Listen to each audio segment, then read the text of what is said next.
নমস্কাৰ।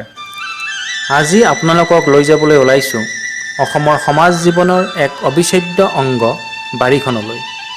আৰু মই যাম আমাৰ ঘৰৰ বাৰীখনলৈ দেউতাৰ পিছে পিছে।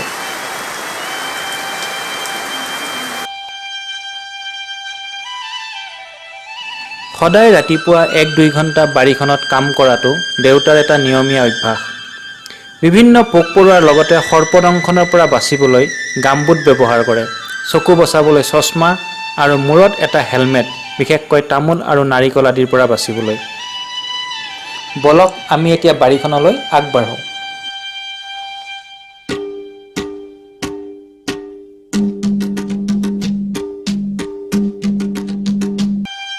এইখনেই হ'ল এখন বিশেষ অৰণ্য, যাক আমি বাৰী বুলি কওঁ। আৰু অসমৰ প্ৰত্যেক পৰিয়ালতে একোখন সৰু ডাঙৰ এনেকুৱা বাৰী আছে। জনসংখ্যা বৃদ্ধিৰ ফলত বাৰীবোৰৰ পৰিসৰ ক্ৰমান্বয়ে কমি আহিছে বা বহু পৰিয়ালৰ পৰা বাৰীখন নোহোৱা হৈছে। প্ৰকৃতিৰ বিষয়ে বুজিবলৈ, প্ৰকৃতিৰ লগত জীয়াবলৈ আৰু প্ৰকৃতি সংৰক্ষণত বাৰীখনৰ অপৰিসীম অৱদান আছে।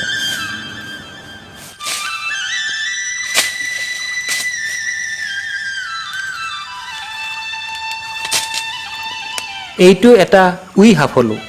আজিৰ বহু যুৱক-যুৱতীয়ে উই সাফলো দেখাই নাই। ধুনীয়াকৈ পৰ্বতৰ শৃংগৰ দৰে উই পৰুৱাই ঘৰ বনায় আৰু ইয়াক আমি উই সাফলো বুলি কওঁ।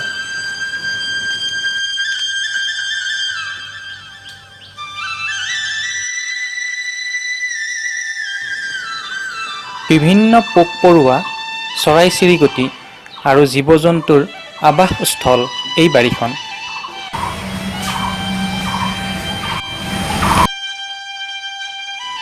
বিভিন্ন ঔষধীয় গছলতা অসমৰ বাৰীত নিজে নিজেই হয়, যেনে ভেদাইলতা, নৰসিংহ, পচতীয়া, ঢেকীয়া ইত্যাদি।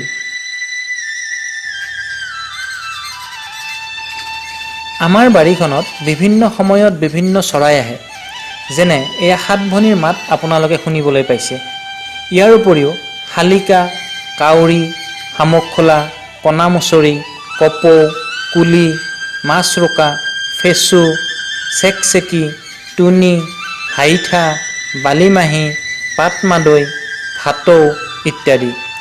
চৰাইৰ উপৰিও বিভিন্ন পোক-পৰুৱা যেনে জোনাকী পৰুৱা, গোবৰুৱা, মৌমাখি আদি। বিভিন্ন সৰীসৃপ যেনে তেজপীয়া, জেঠী, মকৰা আৰু সাপ, মূলতঃ ফেটি সাপ আছে। ভেকুলীও আছে। স্তন্যপায়ীৰ ভিতৰত বাদুলি, নেউল, কেৰ্কেটুৱা, হাপা, লগতে বান্দৰ আৰু শিয়ালো কেতিয়াবা দেখিবলৈ পোৱা যায়। পেলনীয়া আৱৰ্জনাবোৰ পচি সাৰ হয়। ইয়াতে এটা কঁঠালৰ পুলি লহপহকৈ বাঢ়ি আহিছে। খোৱা আমৰ গুটিবোৰৰ পৰা বহু পুলি হৈছে, যিবোৰ দেউতাই কাটি দি কঁঠালৰ পুলিটোক ডাঙৰ হ'বলৈ দিছে। আমি ফল খাই গুটিবোৰ কিছুমান এনেকুৱা ঠাইত পেলাব লাগে, যাতে পুলিবোৰ কাটি দিবলগীয়া নহয়। কাৰণ আজিৰ এই বতৰ পৰিৱৰ্তনৰ সময়ত এই পুলিবোৰ মহামূল্যৱান। অসমীয়া সংস্কৃতিত তামোল আৰু পাণ এক অপৰিহাৰ্য অংগ। প্ৰতিটো মাংগলিক কামতে তামোল আৰু পাণৰ প্ৰয়োজন হয়। অসমৰ প্ৰায় প্ৰত্যেক মানুহৰ ঘৰতে এজোপাকৈ হ'লেও তামোলৰ গছ আছে। তামোলৰ বজাৰ চাহিদাও অতি বেছি। বাৰীখনত কৰ্দৈ, ৰবাব টেঙা, বগীজাম আদি ফলৰ ডাঙৰ গছ আছে। এইটো গাঁতত পাকঘৰ আৰু গা ধোৱা ঘৰৰ পৰা অহা পানী জমা হয়। পানী আহি নাপায়েই। বাটতেই আধাতকৈও বেছি পানী এবজৰ্ব হৈ যায়। বৰষুণৰ পানী জমা হৈ থাকে। বাৰীখনৰ শেষৰ ফালে এটা সৰু পুখুৰীৰ দৰে আছে বৰষুণৰ পানী জমা হ'বলৈ। বহুত বেছি জংঘল আছে বাবে আজি তালৈ যোৱা নহ'ব। এই পানীয়ে মাটিখিনি জীপাল কৰি ৰাখে আৰু অন্যান্য জীৱ-জন্তুবোৰেও ব্যৱহাৰ কৰে। জালুকৰ গছ। পকা তামোল সৰিছে। আহক দুপৰীয়াৰ সাজৰ কাৰণে এটা কলফুল পাৰোঁ।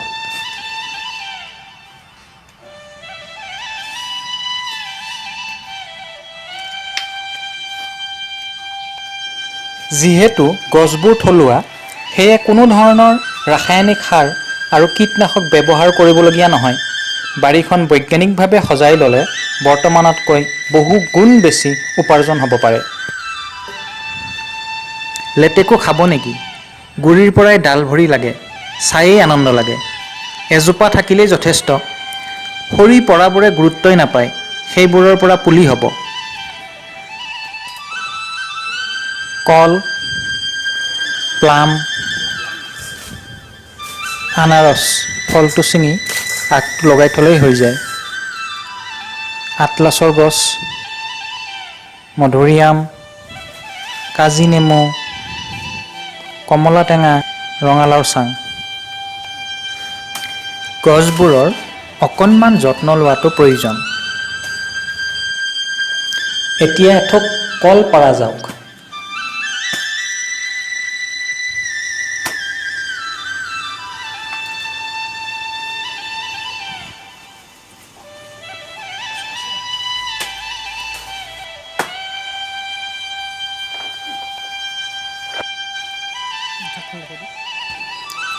পকা তামোল, নীল কচু লগাই থ'লে নিজে নিজেই হৈ যায়।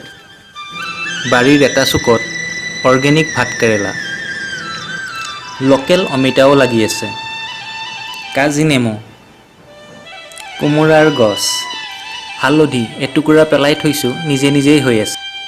ভেন্দি আৰু কিমান খাম, বেঙেনাও হৈ যায় ইয়াতে। বাৰী পালেং শাক এনেই হয়। এবিধো এবিধ বাৰীতে হোৱা টেঙা শাক। ৰঙালাওৰ গছ, বিভিন্ন ধৰণৰ জলকীয়া। নাৰিকলৰ গছ এজোপা থাকিলেই যথেষ্ট বিহু পাৰ কৰিবলৈ। বাৰীখনৰ পৰা সংগ্ৰহিত খৰি ইয়াতে জমা কৰি ৰখা হৈছে। বাৰীখনৰ পৰা আমি বিভিন্ন সামগ্ৰী সংগ্ৰহ কৰোঁ। জীৱ-জন্তুবোৰে আশ্ৰয় পায়। লগতে বাৰীখনে শীতল বতাহ আৰু বিশুদ্ধ অক্সিজেন যোগান ধৰে।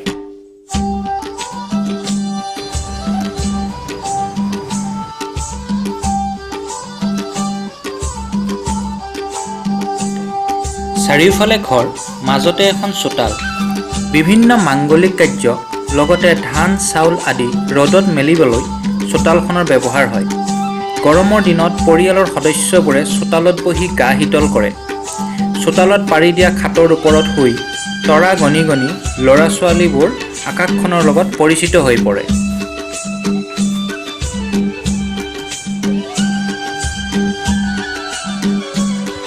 এইখন আমাৰ বাহিৰৰ চোতাল আছিল। বৰ্তমান ইয়াক গছ-গছনিৰে ভৰাই দিয়া হৈছে।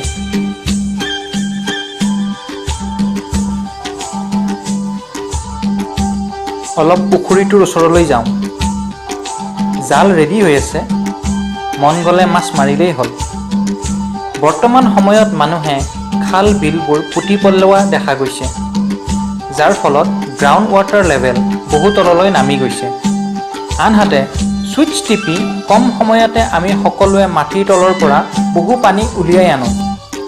কিন্তু মাটিৰ তললৈও যে পৰিষ্কাৰ পানী পঠিয়াব লাগে, সেইটো আমি ভবা নাই। গ্ৰাউণ্ড ৱাটাৰ ৰিচাৰ্চ কৰিবলৈ বিভিন্ন সহজ পদ্ধতি ইউটিউবত এভেইলেবল আছে। আমি সকলোৱে গ্ৰাউণ্ড ৱাটাৰ ৰিচাৰ্চ কৰাৰ সময় আহি পৰিছে।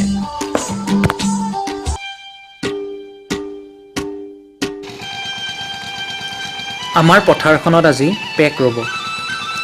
এখেত আমাৰ খুৰী, মাছ মৰাত বৰ চখ। জীৱনটো পূৰা মাত্ৰাই উপভোগ কৰে। বিশুদ্ধ বায়ু আৰু পথাৰৰ বোকা পানীৰ মাজত এওঁলোকৰ পৰা কৰোনা ভাইৰাছ বহু দূৰৈত। দেউতাই ৰাস্তাৰ কাষতো গছ ৰুইছে। ৰাস্তাৰ সিপাৰে সেইজোপা শিলিখা। সকলো পৰিয়ালেই ৰাস্তাৰ কাষত গছ লগাইছে। এইজোপা জাম।